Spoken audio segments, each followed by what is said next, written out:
Everybody, welcome back. James here, Caroline Forge. Glad to have you in the shop today. Working on some Damascus. Hopefully it comes out okay. Last time we used this material, one part of this material, we didn't do so hot with it. And that is the file. Every time we use the Farrier file, we have an issue if we don't grind these teeth off. But I keep hearing people say you can do it without grinding the teeth off. So we're going to do a combination of both. I'm going to grind it flat.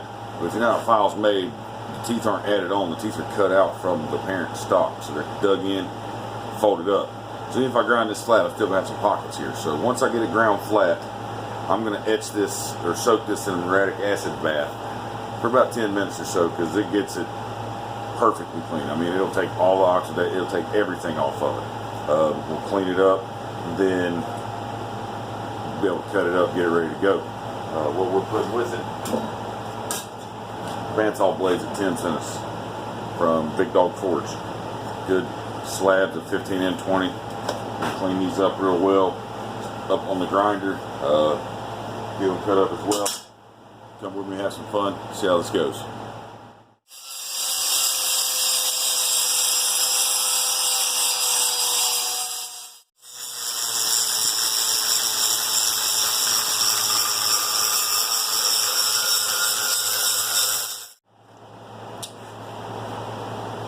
Alright, we got it ground down flat. We're not going to take it all the way down to get rid of the lows, because the way I see it, this is kind of like raindrop pattern at this point, right? It's not going to make that pattern, but that's essentially the same concept. Holes in it, forge weld them, forge welding temperature, forge it back flat. The point of taking and grinding it that I just did was to remove the highs that are really thin, the teeth that cool down really fast. You lose heat those real fast, and I think that's the issue with why it wasn't welding properly. So I've taken the grinder and I've taken down all the highs, and I've gotten down to the metal to where now all we have are the lows, which we'll fill in as we forge. Okay, those aren't thin spots comparatively like the teeth were. They'll keep the welding heat much longer and probably allow us to get a good forge weld. So what we're going to do now, I'm going to take this, I'm just going to tie this thing up on its end and go and hang it down in my acid tank and let this soak while we're cleaning up the bandsaw blades. That way it gets all the rest of this junk off of here. Now I'll show you what it looks like straight out of the acid. Now we need to hit these with the sander, clean them up.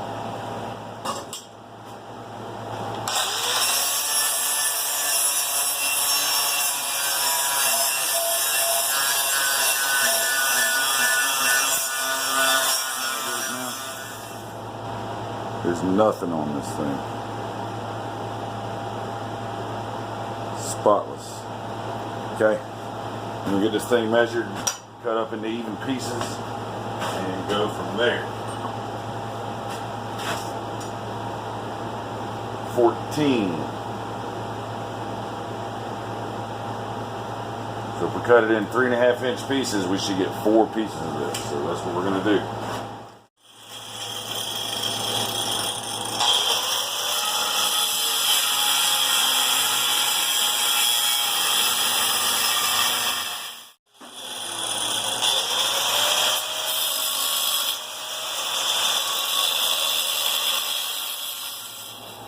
Alright, got that cut up.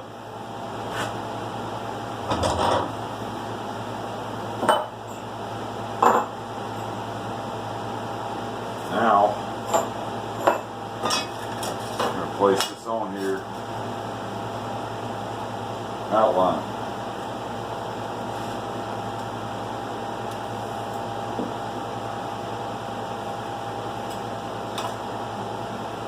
Perfect. We'll cut off right at the teeth right there.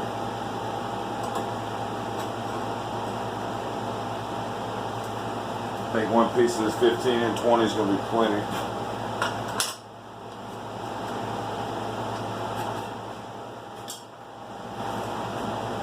Alright, we're going to cut it on that grid right there.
Up here now, I went 1 piece of file, 2 pieces of bandsaw blade, 1 piece of file, so on and so forth, to use up what we had.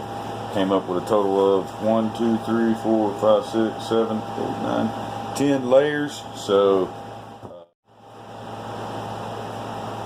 now just going to tack this up and put it in an alcohol bath for a few minutes with some boric acid or borax and let it sit and soak for a few.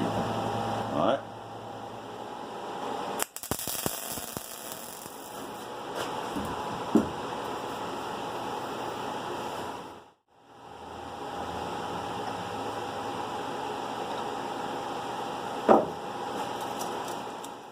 Okay, we've got it out of our alcohol and borax bath, and I wanted to show you up close. See all that white residue on there?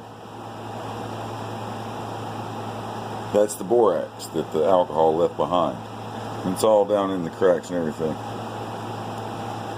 So now we just need to get a handle welded to it, and we'll be good to go. Ready to get her in the forge.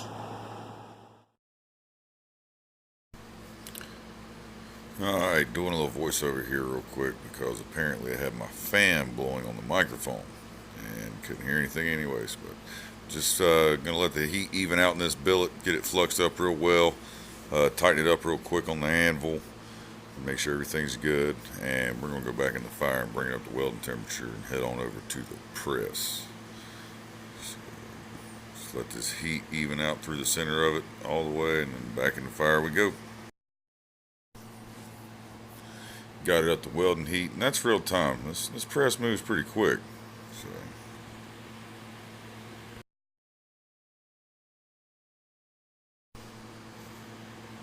number 2, making sure the welds are set really well.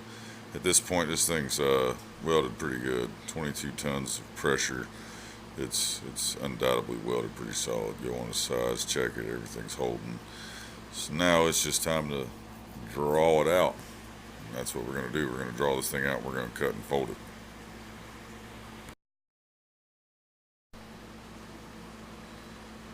Alright, start drawing it out. Quite happy with the press so far. This thing works great for this. So much faster than doing this by hand.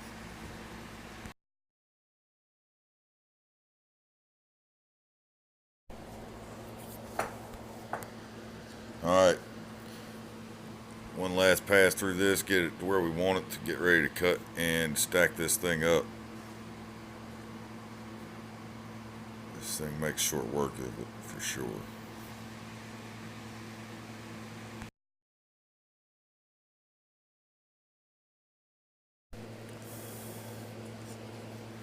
And like a dummy, I set my camera up in front of the fan again after the press because I didn't realize that it was doing it until after I was already done. So yeah, anyways, we're gonna clean all this scale off of here, and we're gonna cut this thing and fold it in half, weld it, draw it out a little more, and do it all over again. And what we're gonna do, we're gonna bring this thing up to 80 layers. So that's 3 cut and folds. We started with 10, cut, fold once will be to 20. Draw it out, cut, fold again, we'll be at 40, cut, fold one more time, and we will be at 80. So we're going to take this thing up to 80 layers, and then we'll be back. Alright, this step, I'm going to cut our ladder marks in here, like so. Pencil. There. There.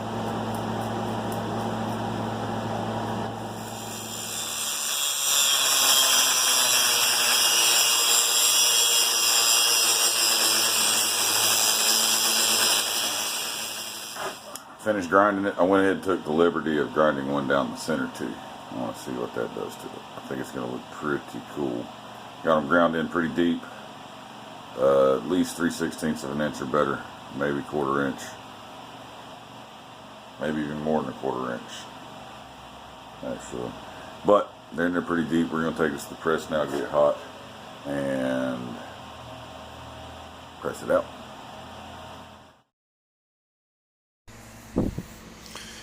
And of course it doesn't take much. We just bring it up to a nice welding heat, put it in there, and just feed it in there slowly so we don't get any cold shuts. Make sure to round those grooves up that we cut in there pretty good. So just forge it down, draw it out, and that's what brings the ladder pattern out. It brings those lows up that we cut in to the surface. Turn it around there and we'll put it in and get it flattened out.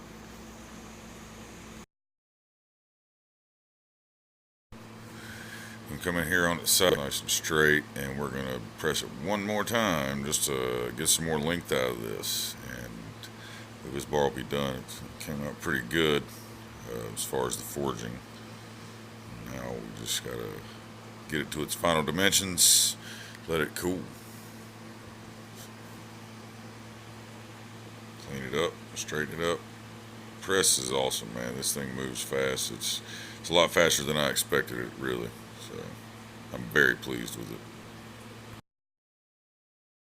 Is squaring it up good with the hand hammer, planishing it, cleaning it up. But we've got a nice successful billet of Damascus here, folks. So we're going to do some planishing, get some marks out of it, get it cleaned up as much as possible and evened out, and hit it with the grinder, clean the scale off of it so we can do a test edge on it, see what it looks like.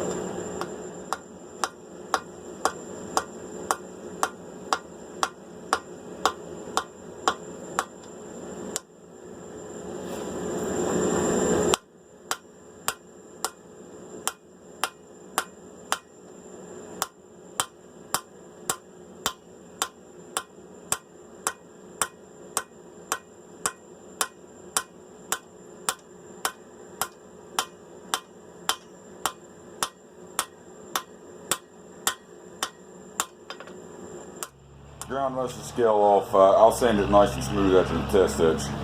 Just show you it's solid. No D-land, no nothing. We have a solid billet here. So, and it came out right at a 1/4 inch thick. So plenty enough to make a blade out of for sure. So we're going to go drop this in the acid and get a nice test edge on it. I'll bring you back and show you what we got.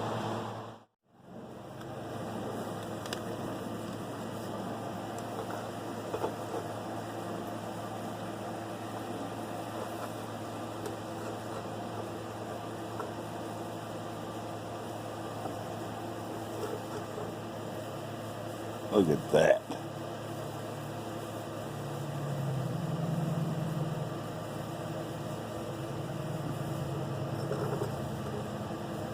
Alright guys, there you have it. Still got to clean it up a good bit, but it's a successful billet. It's going to look great once it's done.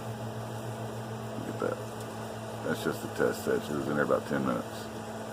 And this is just a rough grind on it. I'll smooth it up though, of course. So if you're interested in it, let me know. Well, that was fun, guys.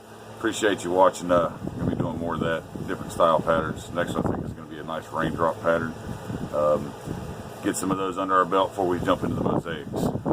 But be expecting some more Damascus from me. We'll be making a lot bigger bars than this hopefully soon. Got some still ordered, so I'll be able to put out a good amount of it at one time when I make it. So if you're interested in Damascus, let me know. But I appreciate all the support. Thanks for watching, and we're going to catch you on the next one.